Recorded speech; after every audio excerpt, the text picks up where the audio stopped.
काफ़ी देखा मतलब। तो जैसे कि मैंने बताया मैं भूत प्रेत में वैसे विश्वास नहीं रखता, बट एक एक्सपीरियंस हुआ था और मेरे साथ। तो हुआ क्या था, जैसे मैं और मेरा दोस्त गए थे लंदन ट्रिप में, बट एक मतलब आखिरी के कुछ 6-7 दिन नहीं बचे थे ट्रिप के लिए। उसका बर्थडे था, उसको जॉब ज्वाइन करनी थी, तो वो इंडिया वापस आ गया था। बट यूके में एक एरिया है वेल्स का वो एरिया मेरा बचा हुआ था, तो मैं वहाँ अकेला ट्रैवल कर रहा था। अब ये चीज़ें तो सबने सुनी है कि जिस जगह पे पॉपुलेशन कम होती है थोड़ा वहाँ पे नेगेटिव एनर्जीज़ का ज़्यादा रहता है।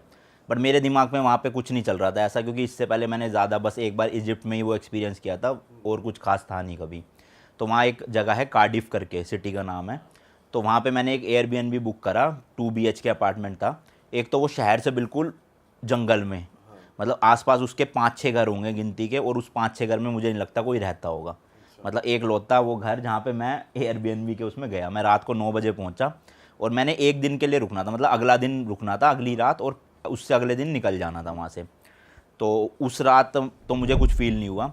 अगले दिन सुबह सुबह का टाइम था, लगभग 4-5 बजे होंगे। तो कुछ अजीब सी फीलिंग हुई मुझे, मतलब एक वो होता है ना कि कुछ बॉडी को जकड़ रहा हो, जैसे उस टाइप का कि एक बेचैनी सी फील हो रही थी सोते सोते। तो मेरी नींद खुल गई वही 4:30-5 बजे के आसपास। मेरी जैसी आँख खुली, मतलब मैं बेड पे लेटा हुआ था और लाइट ऑन करके सो रहा था मैं।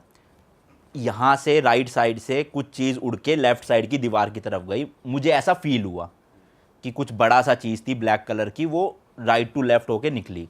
अब मुझे फट गई मेरी बहुत बुरी वाली, मतलब डर तो लगा ऑब्वियसली। बट अभी मैं जो सोचता हूँ, मुझे लगता है कि वो चीज़ वो हो सकती है। कभी आपने वो चीज़ एक्सपीरियंस करी है कि जब आप एकदम से कच्ची नींद में उठते हो, या फिर आपकी आंखें बंद है लेकिन आप उठ चुके हो, तो आपको कुछ ब्लैक ब्लैक सा अंदर ही अंदर उड़ता हुआ दिखता है? भाई कभी हुआ नहीं यार हुआ है? आपके साथ, इससे पहले हुआ है? इससे पहले नहीं हुआ कभी ब्लैक ब्लैक। बट हाँ छोटे छोटे पार्टिकल दिखते हैं ना, हाँ। बट मुझे ऐसा फील हुआ, और मैं नींद में नहीं था, मैं होश में था उस टाइम पे, कि एक प्रॉपर बड़ी सी चीज़ कुछ ब्लैक कलर की राइट से लेफ्ट की दीवार पे उड़ के गई जैसे। अब वो क्या था, मेरा मन का वहम था, मुझे नहीं समझ आया। बट उसके अगले 2 दिन मैं उस घर से बाहर नहीं निकल पाया, पता नहीं क्यों।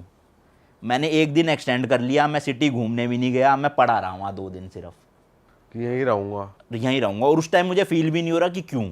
और आप कुछ खा पी रहे थे, रूटीन घर पे नॉर्मल? बना के, मैंने ना बाहर गया खाने, ना मैं नीचे गाड़ी के पास गया, मैं ऊपर खिड़की से बस देख रहा हूँ बाहर। और 2 दिन मैं वहाँ स्टे कर गया, मुझे खुद नहीं पता चला क्यों कर गया मैं। और मैं जब उस शहर से निकला और यूके लंदन पहुँचा अपनी दीदी के घर, मैं तब सोच रहा कि मैं कर क्या रहा था 2 दिन वहाँ पे। मतलब मुझे तो ना वहाँ रुकना था, मैं तो बस एक दिन घूमने आया था, और वो भी नहीं घूमा मैं सिटी में। और एक दिन एक्सटेंड भी करवा दिया। मैंने बकायदा ओनर को मैसेज किया कि मैं एक दिन और रुक रहा हूँ, एक्स्ट्रा पैसे भी दिए उस चीज़ के।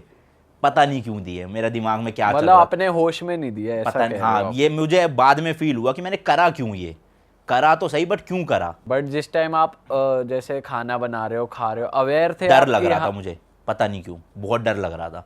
मतलब मुझे बार बार आपके साथ ऐसी फीलिंग होती है कि आप रात को पानी पीने उठे, आपको लगता है कोई दरवाजे के वहाँ देख रहा है, कोई गेट खुल रहा है।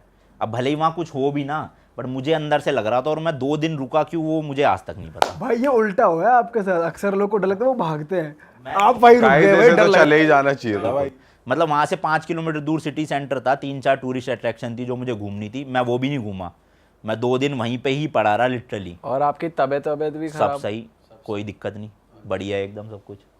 वाह, पता ये नहीं, कैसा नहीं समझ बोलता है आया जो मुझे। रोकना चाह रहा है जो यहाँ रह रहा है। भाई निकल गए तीसरे दिन, ये भी सही हुआ। भाई यार ये पता चला निकल ही नहीं पा रहे हो भाई, फंस गए उसी फिर तो ओनर आता है, ओनर ही बताता है। सही बात है भाई। अच्छा, पॉडकास्ट को एंड करने से पहले मैं आपसे जानना चाहता हूँ, बहुत सारे लोग आजकल ट्रैवल करना चाह रहे हैं, आपको देखकर बहुत सारे लोग गाड़ी से भी ट्रैवल करना चाह रहे हैं। तो मैं चाहता हूँ आप कुछ टिप्स उन्हें दो कि जो लोग गाड़ी से ट्रैवल करना चाह रहे हैं, क्या मस्ट होता है, जैसे आपने अपनी जर्नी में सीखा होगा या गलतियाँ करके सीखा। तो मैं चाहता हूँ आप ऑडियंस से थोड़ा बताओ। देखो 2 चीज़ मैं बताता हूँ इसमें कि मेन है।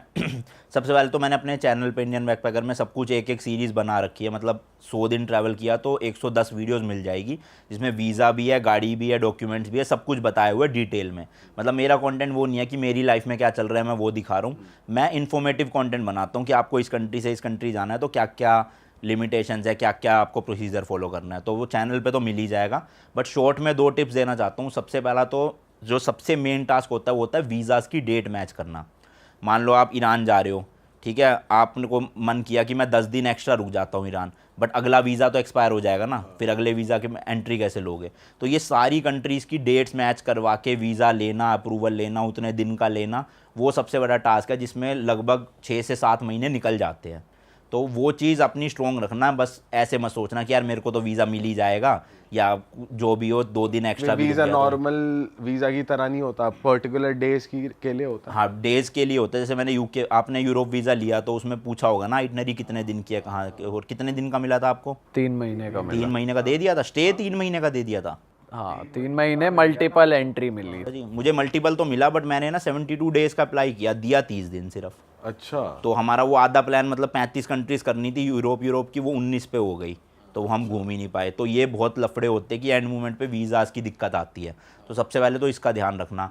दूसरा, इंटरनेट पे रिसर्च करके जाना कि कुछ कंट्रीज़ ऐसी होती है जहाँ पे आपका कारनेट वैलिड नहीं है, जहाँ पे आपके डॉक्यूमेंट्स नहीं चलेंगे। जैसे चाइना है, अब मान लो आपको नहीं पता, वहाँ पे गाइड की ज़रूरत है, आप तो मुँह उठा के चले जाओगे चाइना बॉर्डर पे, वो भगा देंगे आपको, कि वो तो कहेंगे 1 महीने पहले अपनी गाइड की बुकिंग करनी पड़ती है, डॉक्यूमेंट्स बनते हैं, तब जाना होता है। अब जिस टाइम पे मुझे जाना था उस टाइम पे यूट्यूब पे कोई इन्फॉर्मेशन अवेलेबल ही नहीं थी, तो मैंने तो क्वेरा पे, गूगल पे ही दूसरे ट्रैवलर्स के एक्सपीरियंसेस पढ़ के 1 साल रिसर्च करके तब पूरा प्लान करा।